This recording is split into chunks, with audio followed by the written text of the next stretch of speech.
গত সপ্তাহে লন্ডনে আমরা আমার বাচ্চাকে নিয়ে একজন পুষ্টিবিদের সাথে দেখা করতে গিয়েছিলাম। তো পুষ্টিবিদকে আমরা জিজ্ঞাসা করেছিলাম যে এমন কি কোনো খাবার আছে যে খাবারগুলো শিশুর সার্বিকভাবে শিশুকে পুষ্টি দেবে এবং শিশুর এই যে বেড়ে ওঠাটাকে সাপোর্ট করবে।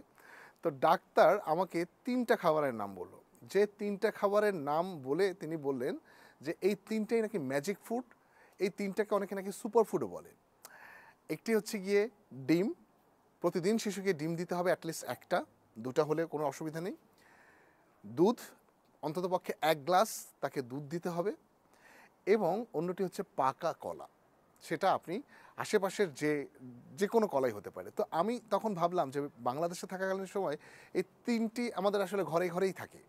তো এই 3টি একসাথে নাকি অত্যন্ত পুষ্টিকর হয়, তবে কলা খুব বেশি মানে প্রতিদিন 1-2টার বেশি খাওয়াতে তিনি কিন্তু না করেছেন।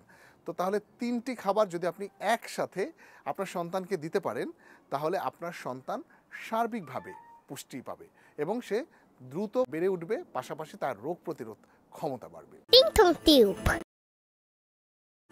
টিউব।